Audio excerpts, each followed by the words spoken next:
Welcome to another installment of Property Vlogs, my fellow design enthusiasts. I'm Tumi and today we have an exciting interior design challenge ahead of us. In this video, I'll be redesigning a room that has already been designed by 3 talented interior designers on the Architectural Digest channel. I'll show you my entire design process and see if I can do it better. Here's the room in its current state and the brief is completely open. I've watched the original video, which we've linked in the description, and I'm now going to show you how a plain room can be transformed into a show-stopping feature. First, let's look at the previous designs. Each designer has their own style, and you can see that in the final designs. I'm going to add my own design, so stay until the end of the video to see the end result. Before we jump into the makeover, let's take a moment to analyze and appreciate the work of the previous designers. Design 1 is Noz's design. It's a space she would love to stay in year round and it's designed like a cottage vacation type of room. Design number 2 is Mandy's design. It's her bold interpretation of a space with lots of color and textures and a chance for her to try something she doesn't often get to do with her client work. Number 3 is Erick's design. It's a space where he would love to be in, a space where you can sit and be calm and be present. I'll definitely be looking to see where I can improve on some elements and bring in my own style and design flair. Speaking of my own design, my design philosophy is all about the views which I'll be looking to frame and incorporate as part of the interior design. I see that the background there's a tree-filled place, sort of like a forest. I want to bring this element into my design. It's not exactly clear how big the room is, so I'm going to imagine that the fireplace has its chimney on an outside wall, and I'll sketch out some floor plans to match this. Now for my initial thoughts. I'll start by drawing out the existing floor plan based on what I know so far about the room. The room is brightly lit in all directions, so I think there's a window behind the camera that we can't see, and access to the room is on the left. It's also very bare at the moment in terms of furniture. My design concepts. I think I have a good understanding of the current layout now, so I'm going to sketch out my proposal. I want to start by removing the fireplace and the chimney. I'll create a focal point with a corner-to-corner sliding glass door in this position. Then I'll add a pop-out window seat to the right of the room so that there is more seating space without having to add more furniture. I've now created a dual purpose space as it's a striking window feature and a little seating nook from which the views can be enjoyed. Imagine sitting here and looking straight outwards through the corner sliding doors through the garden on the other side of the home. It would be so sublime. I'll enhance the space with a bespoke bookcase built into the wall. So I'm going to sketch that in. A roof light above and a freestanding piece of artwork and a custom framed sofa. I'll add access to the patio to make the most of the sliding corner to corner doors on the left. And lastly, I'll create a centered piece of art on the work to create a focal point as you enter the room. So I'll align it with the center of the room as you access the room. Now that my concepts are done, I'll review my mood board for the space.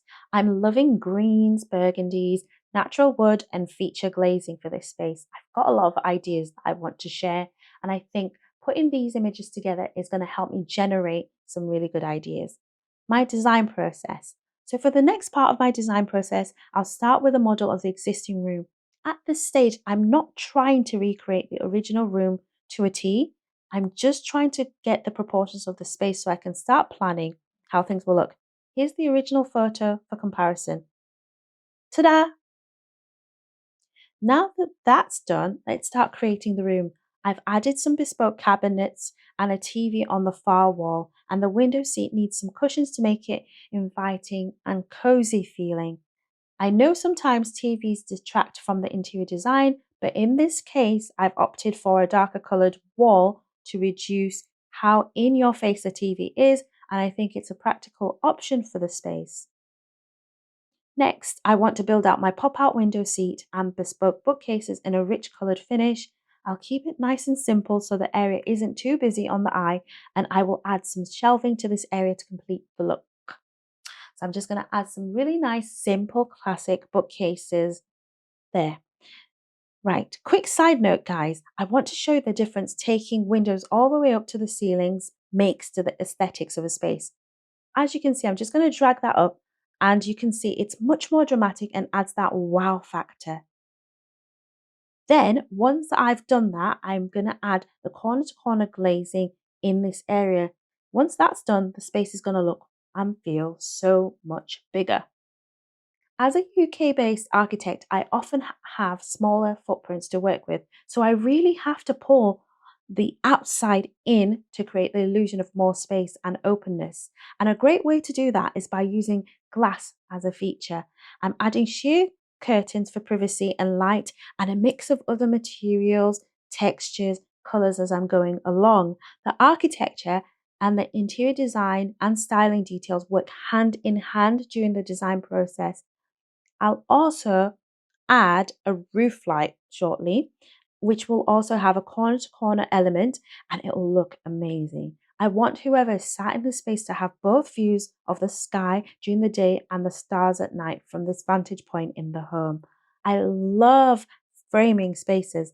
So I think a bespoke room divider would look great in this room. I've punched a hole in it also so that it doesn't block out the light from the rest of the space and integrated it with the sofa so it looks like one continuous piece of furniture. I've added a hanging planter with some lovely climbing plants and a couple of vases. An oversized freestanding framed piece of art is a perfect statement here.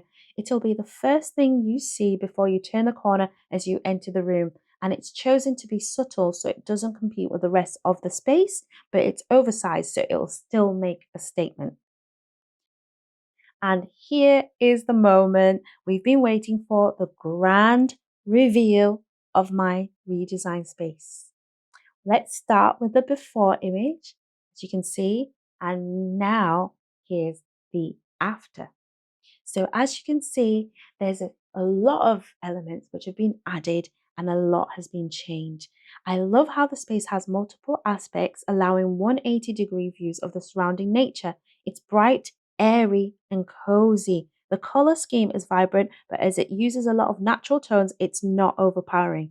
The corner glazing makes the patio look super inviting, and there is a strong reference to nature with the hanging plants, green hues, and wooden finishes.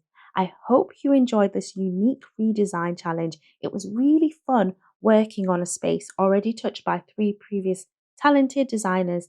If you found this video entertaining, please don't forget to give it a thumbs up and subscribe for more videos like it. Leave a comment below to tell me which design elements you like the most or what you would do differently. This video is the first of its kind on our channel, so whilst the next one is on the pipeline, why don't you view one of our 150 house tours by clicking here? This particular one has almost 200,000 views, so you're likely to enjoy it. See you soon. Bye.